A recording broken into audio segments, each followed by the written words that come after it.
Salam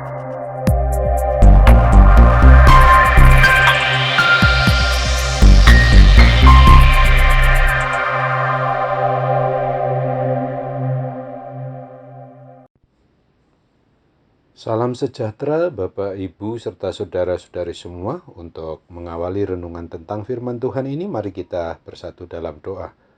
Oh Tuhan Allah Bapa di sorga, Allah yang melampaui segala akal, hati, dan pikiran kami umat manusia, berfirmanlah kepada kami sebab kami bersedia untuk mendengar, dan atas pertolongan Roh Kudus, mampukan kami untuk berlakukan firman-Mu itu dalam hidup sehari-hari. Di dalam nama Tuhan Yesus kami berdoa. Amin. Sebagai nas renungan firman Tuhan hari ini diambil dari 1 Yohanes 1 ayat 7 yang berbunyi, tetapi jika kita hidup di dalam terang, sama seperti Dia ada di dalam terang, maka kita beroleh persekutuan seorang dengan yang lain, dan darah Yesus anaknya itu menyucikan kita daripada segala dosa. Sebagai tema yang diangkat dari nas renungan kita adalah hidup jangan ragukan tentang pengampunan Tuhan Yesus Kristus. Sangat ada banyak sekali di antara kita orang yang sudah mengaku beriman percaya kepada Kristus ini masih bergumul sendiri dengan akal, hati, dan pikirannya yang masih belum yakin bahwa dosa-dosanya telah diampuni oleh Tuhan Yesus Kristus. Pertanyaan di dalam hati kita pun sering semakin menjadi-jadi ketika kita membaca ayat yang ke-8 dari 1 Yohanes 1 ini. Jika kita berkata bahwa kita tidak berdosa, maka kita menipu diri kita sendiri dan kebenaran tidak ada di dalam kita. Memang benar bahwa semua umat manusia telah berdosa, tetapi jika kita mengaku dosa kita, maka Ia adalah setia dan adil, sehingga Ia akan mengampuni segala dosa kita dan menyucikan kita dari segala kejahatan. Ketika kita mengaku dosa-dosa kita di hadapan Tuhan, baik itu dosa yang lama itu maupun dosa yang baru, yang sudah diampuninya, kecuali jika kita berbuat dosa lagi dengan sengaja. Ada banyak sekali di antara kita orang yang sudah beriman percaya kepada Kristus sebagai orang Kristen, tidak berani mengaku bahwa dirinya sudah diampuni dan sudah dibebaskan dari segala kuasa dosa atau kuasa kematian kekal itu, karena kita ini sendiri tetap berjalan di dalam kegelapan dosa itu.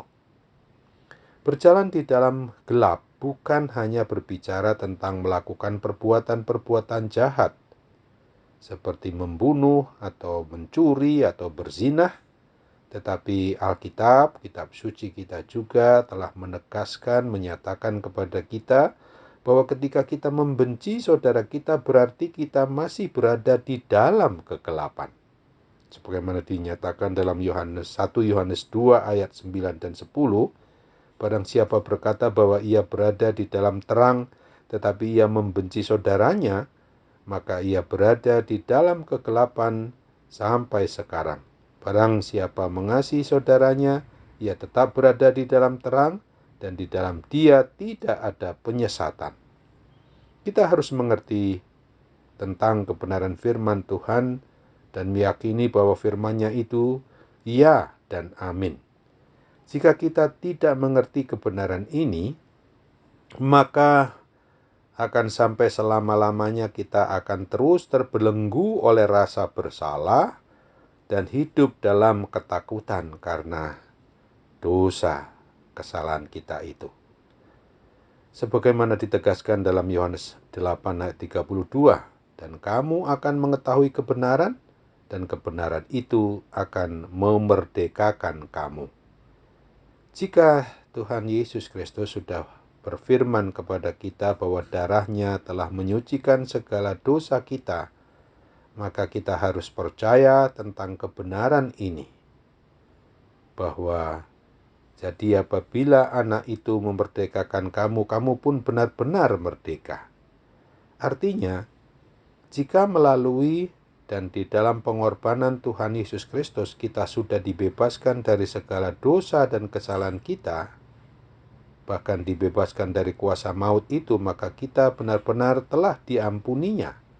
Ingatlah akan firman Tuhan yang dituliskan pada Efesus 1 ayat 7.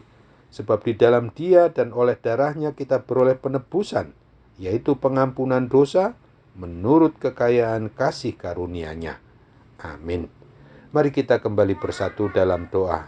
Tuhan Allah Bapa di sorga, yang sungguh harus kami nyatakan rasa syukur, terima kasih kepadamu, karena Tuhan sudah mengingatkan kami hari ini, supaya kami jangan tenggelam dalam suasana bahwa kami masih meragukan tentang pengampunan Tuhan yang Tuhan nyatakan di atas kayu salib di Bukit Golgota itu, bahwa pengampunan itu sungguh berlaku di sepanjang zaman hidup kami umat manusia ketika kami mau mengaku dosa dan berserah kepadamu. Pengampunan pasti terjadi di dalam kehidupan kami. Bapa yang Maha Baik, ajarilah kami untuk sungguh-sungguh dikendalikan sepenuhnya melalui sikap tingkah laku dan perbuatan kami, bahwa kami hanya bisa dihidupi oleh kuat kuasa Roh Kudus. Maka kami harus dengan percaya sungguh-sungguh kepadamu, bergantung kepadamu, supaya oleh adanya pengakuan tentang pembebasan dari kuasa dosa dan maut itu sesungguhnya sudah dan akan terus terjadi di dalam hidup kami ketika kami tidak mau untuk berbuat dosa lagi. Bapa yang Maha Baik, kami juga berdoa bagi keberadaan diri kami yang masih dalam kondisi sakit jasmani maupun rohani kami. Kami percaya bahwa Tuhan akan berikan mujizat kesembuhan-Mu kepada kami, sakit apapun itu juga. Kami hanya mau berdoa dan mengucap syukur kepadamu, hanya di dalam dan melalui Yesus Kristus Juru Selamat kami yang hidup. Amin.